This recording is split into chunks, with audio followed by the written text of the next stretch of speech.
Razorback basketball is playing Texas in Austin this Saturday, but it's an exhibition game. But why it's so important for the Arkansas Razorbacks to win this game and show out. We're going to talk about all of that coming up here on the Locked On Razorbacks podcast. You are Locked On Razorbacks, your daily podcast on the Arkansas Razorbacks, part of the Locked On Podcast Network, your team every day. And welcome into Locked On Razorbacks podcast. I am your host, John Nabors. I am also the host of Out of Bounds. You can catch every weekday afternoon from 1 to 4 on 103.7 The Buzz and 103.7thebuzz.com. Hope everybody's having a wonderful Wednesday. As we know, there's a lot of things going on in Razorback sports. We know Razorback football has a big game against Auburn, but we want to take a little break from that because so many of you Razorback fans are so excited about the upcoming basketball season and especially this upcoming exhibition game against the Texas Longhorns in Austin. And joining us now on the podcast, someone who knows all about Razorback basketball and has a lot to say about them. Let's go ahead and welcome in Curtis Wilkerson of hogsports.com. And Curtis, it's been a while, but it's good to have you back on, especially talking basketball, man. How you doing? Yeah, man, I'm doing great. Always good to be on with you. Well, it's good to have you. And I know that there are a lot of things that have been questions at least thrown to you about this basketball team and everything. But I want to start with this particular game against Texas. It's weird. We haven't seen exhibition games normally like this. Usually it's been against Rogers State, who they played already earlier in the year, Division II, Division III, whatever. But now you're going on the road for an exhibition game against the top 15 team in Texas. Just kind of walk us through, how did this come about and why did this come about? Because I think a lot of people would love to see these two teams play each other in the regular season, not in an exhibition. Yeah, no doubt. It's really interesting. Like you mentioned, a lot of times, teams will play Division II schools and stuff like that. Usually when you see two teams the caliber of Arkansas and a Texas hook up before the season starts, it's one of those secret scrimmages, closed to the public, media is not allowed in. Maybe they'll do, play a half and then do some situational stuff, but it's not really a game. But there is a loophole with that. You can have fans in the stands and do things like this if it's tied to a charity. And so that's why it is a charity exhibition, this game. And it just so happens to kind of coincide with Texas opening this new arena, the Moody Center. It's going to be their first game in there. It's supposed to be a state-of-the-art, nice place. I'm looking forward to getting down there and checking it out. So you're right. A lot of people would like to see Arkansas and Texas play in the regular season. I guess that's coming here sooner rather than later. But I don't know, man, it feels a little bit maybe more important than just your typical exhibition game. There's going to be a big crowd in there. It's the unveiling of this new arena. We know how Arkansas fans feel about Texas. I can imagine there wouldn't be a much sweeter feeling than them going down there and spoiling that event this weekend. But it's definitely going to be a challenge. Texas got a good team. Well, and that's the fascinating thing is you mentioned opening up the new arena. Like it's just, I don't know. I haven't seen something like this in a long time. And for Arkansas to be that team, it's almost like it, no matter what happens, this is a benefit for Arkansas. It might be the same way for Texas, but even if Arkansas wins, then it's like, oh, wow, they go on the road in a hostile environment against a Texas team that's supposed to be really good. And it's a great measuring stick to kind of see where this team is at before the season starts. But even if they lose, it doesn't count. It's not like anybody's going to be, I wouldn't think they would drop in the rankings after losing an exhibition game. Maybe they would, I don't know, but at least wouldn't count against their record or anything like that. So it seems like this is just a win-win for Arkansas, no matter what the results end up being in this one either. Yeah, 100%. I think Arkansas is going to be a lot better in the long run, regardless of what the outcome is on Saturday from this game. And, it's interesting. Eric Musselman wanted to do this because the regular season schedule is a little bit different than it has been in years past under Muss. Last year, I think they had 8 or 9 games that, you would think that Arkansas should be in pretty good shape in before they went to Tulsa and played Oklahoma. And they had the Hall of Fame Classic there in Kansas City, but the competition level is not what it was going to be when they get down to Maui. And that's just a couple weeks into the season. So this group needs to be battle tested. They're young. It's the youngest team Eric Musselman has coached. They've got 11 new faces. The goal of these exhibitions, I think, is to learn more about your team, but you also want to put them in some uncomfortable positions if you can. Maybe throw some adversity at them. There's no better way to do that than to get on the road in an environment like this and test yourself against a team. Listen, Chris Beard's groups, they're tough. They're physical. They're going to get out and guard you. And it's a veteran team. They've got a lot of guys on this squad that are 21, 22, 23 years old. And Arkansas is young, so you throw the pups in there and see if they'll bite. And I think they will, but it's going to be really interesting to see. We've watched Arkansas in Europe. We've watched the red-white game, this Division II scrimmage. So you feel like you got a pretty good sample size, but I think you'll really start to learn about this group once they get down to Austin this weekend. And you're right, it doesn't count. Wins, losses don't matter, but they're going to be better for having done it. And we'll just kind of get a gauge of where they're at right now on Saturday. So knowing that this is a matchup that, it's intriguing because both teams are good, but just specifically, I know both teams have a lot of aspirations this year, but just comparing it as far as how good Texas looks, how good Arkansas looks, knowing the personnel, knowing the range, knowing the way that they play, how do you feel like Arkansas actually matches up in this game? Is this one you expect Arkansas to go in and win? Is it one where if they play, their best game, where they win this game easily? I mean, just what do you make of the overall matchup itself between Arkansas and Texas?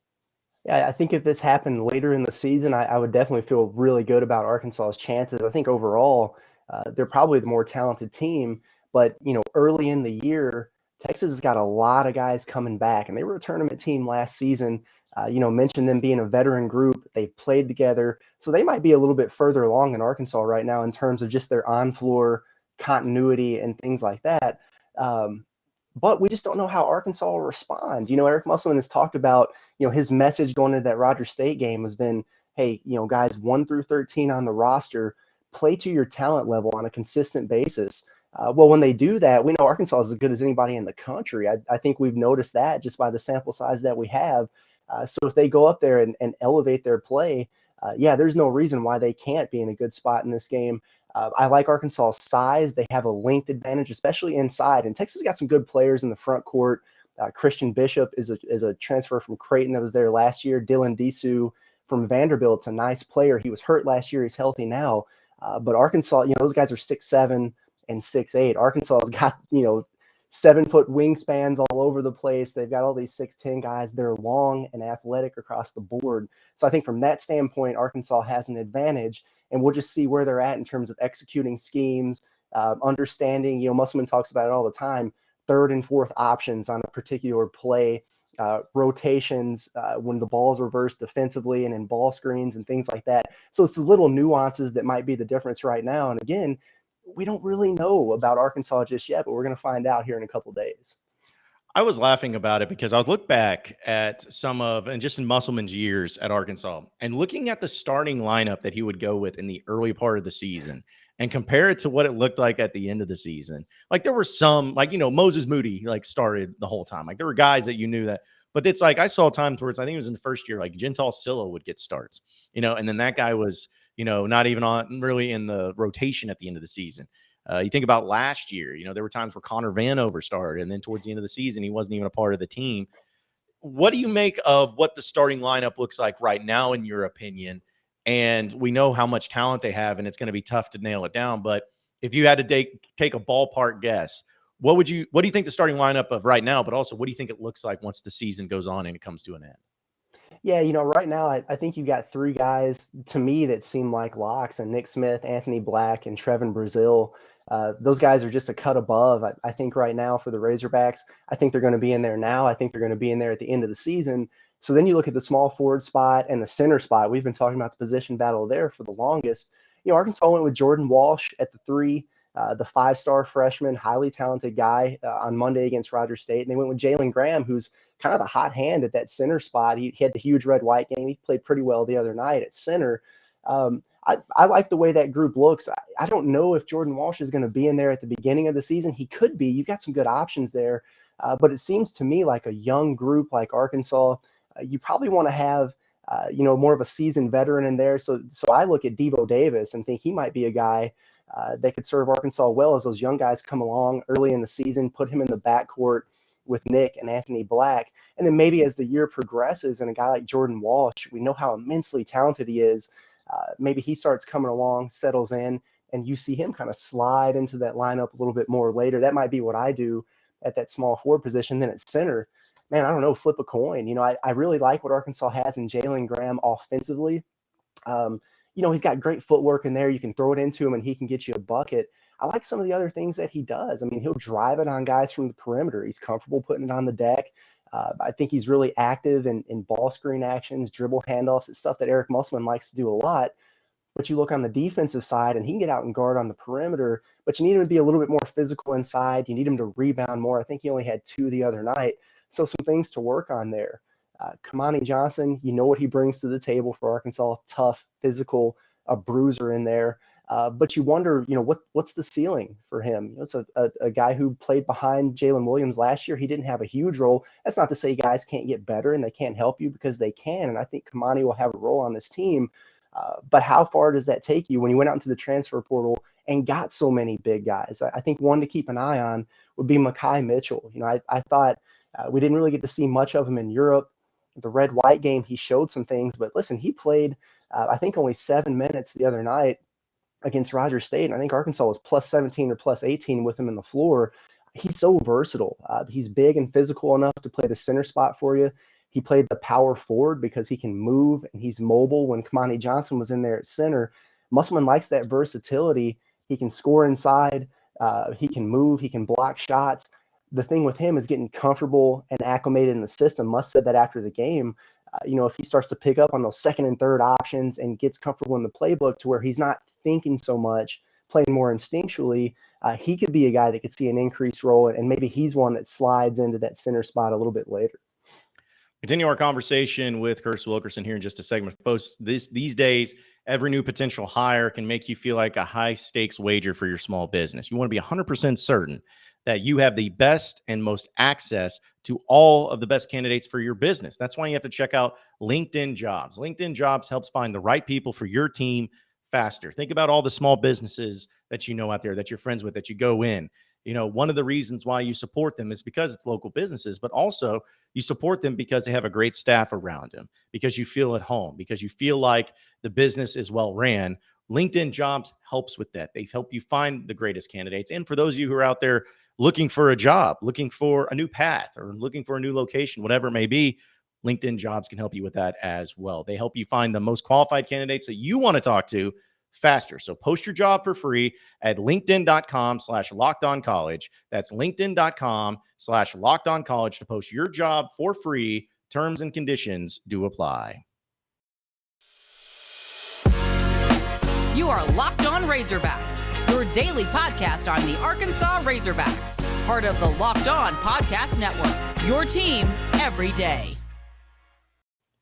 All right, continuing on our conversation with Curtis Wilkerson of hogsports.com.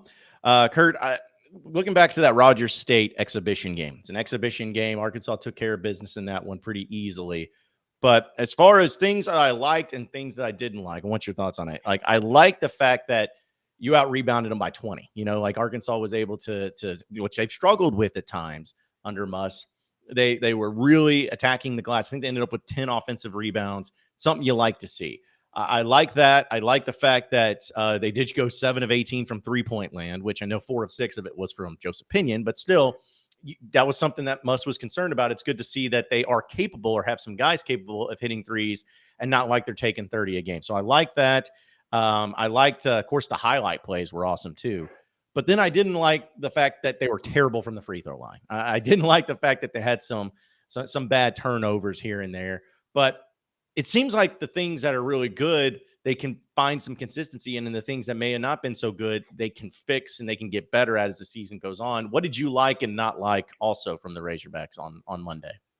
Yeah, I agree with most of what you said there. Those highlight plays are a lot of fun. And that's the thing about this Arkansas team.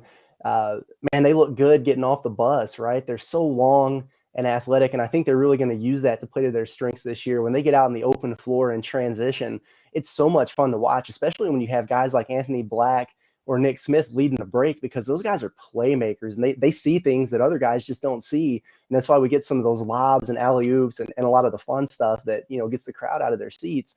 So I think that's going to be a big part of it. You're right about the rebounding. When you're playing a team like Rogers State, who's undersized, they're not as athletic as you are. You need to dominate on the glass, dominate points in the paint. That's something that Arkansas did in a lot of ways last year. They're bigger and more athletic this season, so you think that would be even more of a strength.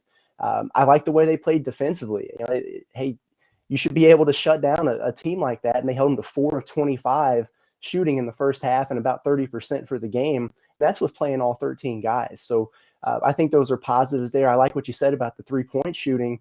Maybe a low volume, but a higher percentage. If they're selective and they're taking quality shots out there, that's what you want to see, as opposed to maybe shooting 25 or 30 of them per game and shooting under 30%. That's where you run into some issues. So, I think those are good things. On the other side of it, turnovers, they were a concern in Europe. 16 was too many against a team like that, but I'm not that concerned about turnovers with this team for the reasons I mentioned earlier. When you have point guards like Nick Smith and Anthony Black, who are so gifted, so talented, especially Anthony Black, man, he always looks like he's under control. He's so poised. He's kind of 2 or 3 moves ahead on the chessboard at all times, and really just sees things that other guys don't see. I think he's going to be really good and really efficient. And they have good passing across the board. So I think as these guys get comfortable playing together, get some on-floor continuity going, those turnovers are going to go down. I think they're going to be a really high assist team. Free throws are interesting, though. That's one way that Arkansas kind of made up for that 3-point shooting last year. They led the country in free throws attempted, and they shot it really, really well from there. They went out and got a bunch of guys who have a knack for drawing fouls and getting to the free throw line. But you go look at some of the historic numbers. If you think about the Mitchell twins, Graham, even a guy like Brazil, they haven't been great from the free throw line. I'm talking like 60% and below. So it's interesting. Is Arkansas going to get to the free throw line a lot? Yeah, I think they probably will. How are they going to convert? The historic numbers say they might take a dip from where they were last season, but Eric Musselman put such a heavy emphasis on that. They've got that perfect free throw drill that they talk about all the time, that they do in practice. And he really has a track record for taking guys who didn't shoot particularly well at their previous stops and showing marked improvement at the free throw line once they get to Arkansas. He's going to have his work cut out for him with some of these guys on this group. Hopefully you can at least find some middle ground, because, I think they're going to do a good job of just putting pressure on the rim, attacking, getting other teams in foul trouble. You got to be better than 20 or 37 when you get up there. If you're going to make up for that difference, maybe in the lack of 3-point shooting. So that's definitely one to keep an eye on, I think. Yeah, I feel like if you're ever in a game where you shoot a worse percentage from the free throw line than you do from the field, that's usually not a recipe for success, especially when you go up against good teams. But here's the thing, too, because obviously the expectations are through the roof with this team. This is the most talented team Eric Musselman has had since he's been at Arkansas. I think everybody can agree there. It's without a doubt the deepest team that he's had since being at Arkansas. I think people can agree with that. It's the biggest team that he's had at Arkansas, without question. He's got guys that are NBA players, and I'm not even talking about guys that are the freshmen one and dones. Like, people think Trevin Brazil could end up being a guy who gets drafted. Maybe some other guys too. The coaching's there, the schedule. You got some really tough, good matchups against tough teams that could help you once postseason comes around. We know that with Muss, it seems like his teams are playing their best basketball every year at the right time. And they went to back-to-back Elite Eight. So knowing all of that, like what is going to keep this team from winning a national championship, which I know is a lot to do, and it's tough in the NCAA tournament. So I'm not saying it's easy. But knowing how great Arkansas has been under Muss already, and almost everything this year is better. I mean, there are a few things we'll have to figure out, defense, free throws, like we mentioned, but what's going to keep this team from winning a national championship this year? Well, I'll give you the cop-out answers, and I'll give you the real answers, right? But, Perfect. First it's matchups, right? Once you get to the NCAA tournament, it doesn't matter what seed you are. We saw Arkansas last season. They were a high seed. They were playing teams like Vermont, Mexico State that are double-digit seeds. Those matchups weren't great, especially Vermont. They had that pick-and-pop big man that could shoot threes. That hurt Arkansas all season. They nearly got upset there. So you just never know how the bracket's going to shake out for one. The second cop-out is health. Arkansas – they've lost some guys in past years for, a stretch of games, but they haven't had that, knock on wood, big time injury that's kept a guy out the entire season. So they've got to stay healthy. But, you mentioned all the things that Arkansas has, on paper, all the intangibles, and you look at the past and the track record and you think, well, yeah, this should be a group that goes further this season, right? But the question that has to be answered here is, how much is this particular group going to buy in? Who's going to step up and be the leaders of this team? And are they going to be as hungry and as focused on a consistent basis as the last two groups have been? Because I think that's something that really set them apart in terms of their leadership, They're focused. You think about a guy like Trey Wade and the glue that he brought to the team. Who's going to be that guy for this Arkansas group? Because they are young and they've been kind of a veteran-laden team in the past years, even though you mix in the Moses Moody's, the Jalen Williams of the world. So that's something I think you have to keep an eye on. Arkansas has been so good under Musselman, I think, about taking it with a game-by-game approach. Every game is the start to a brand new season, and nobody ever out-prepares the Razorbacks. But are these guys going to take to it? Are they going to put in the extra work and the time and the commitment and stay focused on the task at hand? Because it's a little bit of a different situation where you're not chasing everybody else. Everybody else is kind of chasing you. So it is a little bit of a different mentality that they're going to have to approach as well. But yeah, all the pieces are there. All the ingredients are in the pot. But how are they going to stir it up and turn it into a championship? That's what you got to figure out over the course of the year. So far, I like where this group is at in terms of their chemistry. If you watch them in warm-ups Monday night, man, they were getting after it. They were dancing. They were enjoying each other's company. It wasn't cliquey. Guys weren't off to themselves. Those are good signs early in the season. But we know once we get into the year and half the guys on that team are sitting on the bench, they're not playing as much, their roles aren't what they want them to be. Muss has done a good job of keeping guys engaged and bought in the first couple seasons. How is that going to, impact what happens this year? We just don't know. Time will tell. You like to think that it'll be fine, but we just got to wait and see. We'll continue our conversation with Curtis Wilkerson here in just a second, folks. I got to tell you about Sweat Block. Listen, it is getting colder out there, but it doesn't mean that we're not going to be outside, that we're going to be active. We're going to be going to the gym and everything. And the last thing that you want to do is be that guy. That guy, the guy that everyone's talking about, because whenever you lift your arms up, it looks like literally someone squirted you with a water gun under your armpits, and everyone's like, what's wrong with that guy? Why is he sweating so much? Is he working that hard? Is he that out of shape? It's embarrassing. People start asking questions. Well, get rid of that. That's why you need to go with Sweat Block. Listen, there is a lot of great things about Sweat Block, because not only does it combat the odor and also combat the sweat, but it is also created by a doctor who had the same issues. And it's also recommended by many doctors. So you're getting the best product. So don't be that guy anymore. Don't be embarrassed by it anymore. Try out Sweat Block. So if you or even someone you love has embarrassing sweat and embarrassing odor, dealing especially under the old underarms there, go ahead and save 20% on their product when you use promo code Locked On at sweatblock.com. It's as simple as that. 2 words, Locked On. You get 20% off at sweatblock.com. You can also check them out on Amazon as well.